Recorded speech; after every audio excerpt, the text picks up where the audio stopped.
I guess we can add another black female rapper to the long list of all of the girls who Nicki Minaj has bumped heads with.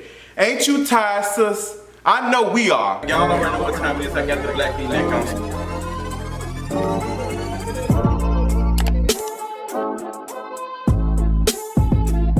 What's going on, y'all? Welcome to another King of Reads video. Girl, we got some things to get into, child. Can I say that? Am I allowed to say that? But what's going on, you all? We got some things to talk about. We got to talk about Timbaland's comment on R-Kelly. I'm not sure why we are still needing to name him as the king of R&B. Timbaland, we already have called you weird from the whole interview about Aaliyah. Girl, you need to grow up, shut up, and sit down, period. We got to talk about Rick Ross and DJ Envy. Honestly, I have words for both of them. Got to get into it. Also got to talk about Nicki Minaj and Carisha, please. What? Girl, I have so many thoughts. We lost an icon, the beloved Tina Turner this week, which has started a lot of conversation online. And also around the same time, there's been conversation about The Color Purple. And I did not know that Tina Turner was offered a role in The Color Purple, and she turned it down. So much history, so many things. But before we get into any of that, let's go ahead and get into this mental health check-in. Mental health, girl, honestly, I think I've worn this shirt before in the last week or two, but I really don't even care. I was like, girl, let's get in front of this camera and talk. I'm doing good. I had a really, really good time this weekend seeing my family. My cousin graduated from college this past Sunday. Shout out to her, love her down. We had a really, really good time spending time with family. Just loving on her, loving on all of my family members and friends, meeting new people. It was just an amazing experience. I haven't been to a college graduation. And I can't remember the last time I've been to a college graduation. I think, honestly, the last college graduation I went to was Adrian's. I think that's the last one. So I'm proud of my cousin for just doing her big one, doing her thing. I'm just like, shout out to her, because like, girl, she just made it happen. So that just fulfilled me with all my things. I'm sitting here right now recording.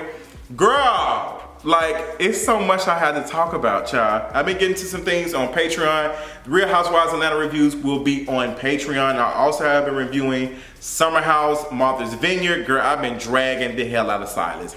And Bria. Because, girl, Bria, you and that dog would have been gone. But let's go ahead and get into the tea for today. We got some things to get into, child. Let's go ahead and start with my fave, Nicki Minaj. Nicki Minaj. But Nicki Minaj is being in some more beef with another black female rapper. Like, girl, I want my sister to just grow up. Like, it's just unnecessary. So recently on Twitter yesterday, Young Miami posted on Instagram that we were gonna get into some things. And this is, you know, for her Carisha Please episode with Summer Walker. She posted on Instagram. Apparently Nicki Minaj saw it, tweeted, and was talking about, hey girl, like, you know, y'all taking this is stuff I say on my platform, like what's going on. She made comments about having to ring Puffy's line, get him in touch, and so he can talk to her and whatever. And, you know, Carisha responded, Young Miami responded and said, Nicki, I didn't even know you was like this, girl. Like, what's going on? Are you for real? And people were saying that Nicki Minaj was like playing, she wasn't serious. Nicki Minaj was not playing. I'm just so tired of y'all reaching in y'all empty ass pockets trying to find a crumb to defend this woman who wouldn't offer you a crumb if you was living in poverty. Like, girl, Nicki Minaj is a nasty person. She's a nasty person. She already knows that there's a running conversation about her bumping heads with all the black female rappers. That's a running joke. So why would you even play like that? Why would you even play like that? First and foremost, let's go ahead and get into the things. Girl, Queen Radio did her thing. Beats chopped it. She went over there to AMP, a struggle app or whatever that Amazon is trying to do. The budget is non-existent for it over there. Like, the quality sounds terrible. There's nothing going on. We don't even, like, the production is not there. I used to see some videos or some pictures whenever she would do these things, but now it's just, girl, you might as well go on Instagram Live. Like, you are a blogger at this point, doing this stuff with Amazon. So I think what the real issue is, it's not even about Carisha saying, child please, or we got some things to get into. I think it is because of the success with Carisha Please. Her show is, every episode is getting 1 million views. Every episode. Young Miami is doing it. Do you hear me? Now I know it's been a running joke about her being Oprah and her being the black Oprah, but I do think there is a conversation and how she is able to talk to these folks like a Summer Walker who do not traditionally do interviews, have conversations about stuff that we're interested in hearing about. We won't say publicly that, you know, other folks think that's too petty. I'm not talking about. Carisha, every interview has gotten better. It's just good. And I think that Nicki Minaj is jealous. I think she is jealous. Nicki Minaj is severely insecure. And folks will say, well, she got more money than you, girl, and she's still insecure as hell. So what the hell does that say? Because ain't no way in hell I'll be making the moves like Nicki Minaj and be worried about something so insignificant. She's always online. I bet she got a crook in her neck for always on the phone looking and seeing what's going on online. Girl, like, get a job, sister. Like, it's ridiculous. There was no reason to even bring that up. People said, oh, she baited Young Miami, she fell for it. She was ready to attack the queen. Girl, please. Who is attacking her? Girl, Nicki Minaj need to worry about what a label, and nobody is spending money on none of the shit she's doing. The documentary is lost in the sauce. What happened to the documentary that we were supposed to be getting? Ain't none of these damn networks picking this shit up. Ain't nobody paying for that mess. Girl, the last couple of music videos is giving that somebody's shooting it on the phone. Where is your sketch? Where is the budget? Where's the budget, sister? Like, I really want to know that. Like, Nicki Minaj, girl, it's a chop. It's several chops, and she's fighting, and like, it's just terrible to see that this is her legacy. I was watching CNN 2010s, and they were talking about the black female rappers and stuff, and they were talking about Nicki Minaj, you know, significance and her cultural significance. And this is, when we review and come back, this will be the end of the documentary. This will be the end of the conversation around Nicki Minaj. This will be the ending. Talking about how she's falling from grace. Like, it's terrible. It's horrible, and I hate that for her. She's miserable as hell. Severely miserable. So this whole beef was so stupid. It was just unnecessary. I don't mind Young Miami clapping back and say, girl, what's going on? Like, what's the tea? Like, invite me to Cream Radio. Don't go on that trash stuff. Like, Young Miami, your platform, your stuff is doing good. Nicki Minaj will get something out of you going on there. If Nicki Minaj was boss and she was doing shit, she would have been still over there at Beats. The fact that she had to drag Amazon because they ain't really partnering with her, like, she'll tell you everything. She over there doing them lives for damn pennies. I guarantee she over there doing it for pennies. And I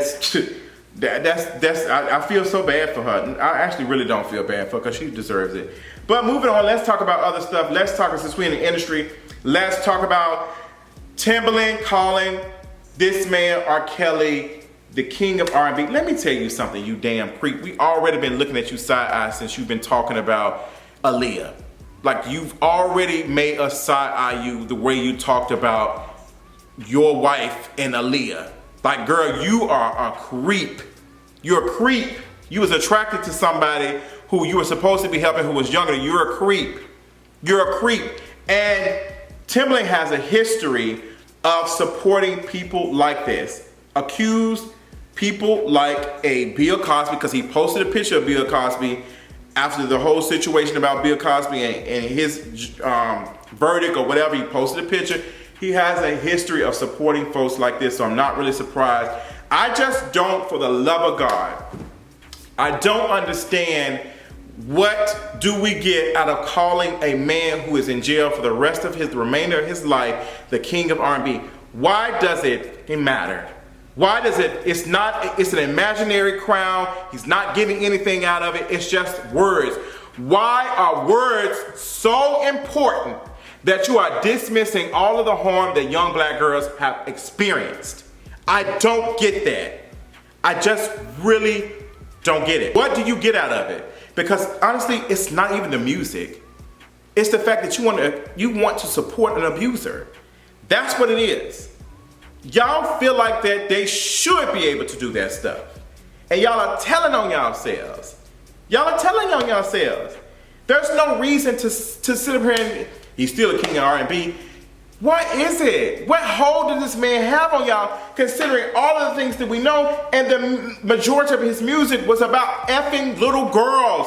Please, Timbaland, find you some business. It's ridiculous. And considering what R. Kelly did to Aaliyah, and you calling that man a king of R&B, there's a hot place for you to go live in, period. Speaking of hot places, let's talk about hot mess. Candiace, let me tell you something, because the girls, y'all be trying y'all best to defend Candiace, and Candiace is a trashy box. The queen of tackiness herself, sitting right next to Giselle for the #2 spot, is Candiace. Candiace Dillard, the queen of marrying white men, has something to say about black kids going to prom. So there's been a conversation about proms every year. I'm so tired, even I was a part of it. But I have done the work. I have done the reading, and I have done the understanding that me critiquing and having some type of way feeling about black kids and black parents spending so much money for prom, it's not about even them spending the money. It's not that I even cared. It was that I did not want to see poor people be happy. I did not want to see poor black folks be happy. I didn't want to see poor black folks doing anything except being poor. That's the mentality that it was. Cause I was irritated, like, why are y'all doing it? Y'all spending all y'all money, and essentially thinking that this is the reason why y'all are living in poverty. It's just, I understand now that that's not it. I understand that, and I'm looking at people who are critiquing and having something to say about this in the same way. That's how y'all think. That's where it comes from. These parents spending $2,000, $3,000 on their kids' prom is not going to take them out of poverty. It's not going to make a difference. It's not. Let these kids be celebrated. These kids have been through so much, and that's what I don't understand, because the critique is always for the poor black kids when because y'all make sure to post the videos and to retweet the videos where it looks like they are in quote unquote the hood, or they living in poverty or somewhere in the ghetto or something, and y'all see these luxury cars, y'all see it's just, to y'all, it is you all internalizing and thinking that these folks can't get out the hood because of that. And for the folks who say, well, no, that's not it. I just think they should invest that money in college and other stuff. Some of these kids will not make it to college. College is not accessible to everybody. It's not. It's not. And even if some of these folks do go to college, doesn't mean they're gonna get out of poverty. It's deeper than that. It's way deeper than that. And I need folks to understand and be real for a second, that let these kids enjoy. This is probably all they got. And if you are truly, truly interested in helping these kids be better financially, then you need to find another avenue, because this ain't it. This ain't it. We need to be pushing our legislators, all these folks who are supposed to be out here protecting people who look like us. That is where we need to be putting energy towards. Not towards kids going to prom for one night of happiness. I promise you, some of this is all they got. This is all some of these parents are probably working overtime doing, because this is all they can provide for their child. This is it. This is it. And you know what? I think it's definitely a correlation between people who think like that about the proms and folks who believe that people who receive food stamps shouldn't be able to buy certain foods. That's a correlation. And we have to rethink how we look at poverty and what the true thing that is causing poverty, because it's not kids spending $2,000, $3,000 on prom. I promise you. I promise you, kids renting expensive tux and having balloon arrangements and all that stuff. Y'all don't know if they got some friend of the family to do a favor. Y'all don't know. But y'all automatically see poor ghetto money. Why y'all doing this?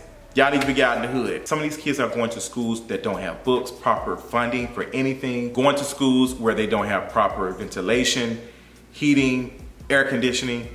Like, girl, what's going on? What's going on?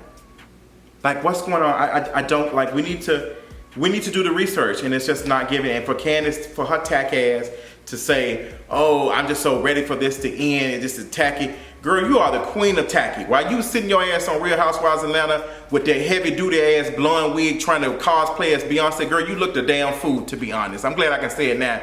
Because I'm looking at it, I'm just, thinking to myself that Candiace like she's playing dress up. She's like somebody's child putting on Big Mama's shoes and walking in the mirror trying, look at me, a star, girl. If you don't go pick up a shoe and pretend to be an artist or pop star in somebody else's mirror, because girl, the mirror that I do not want to see is the camera that's recording you for another episode of Real Housewives of Potomac or Real Housewives of Atlanta. Girl, the songs ain't that good, the music ain't that good, the kitten heels you be putting on to do a two-step ain't two-stepping enough for us. It ain't giving us nothing. Candiace, worry about that. Get your budget on other stuff. Find you a white man with some money to be able to help you in your terrible ass career and leave these kids alone. Period. I just don't get it. I just don't get why it was so necessary to say that. Like, these are kids.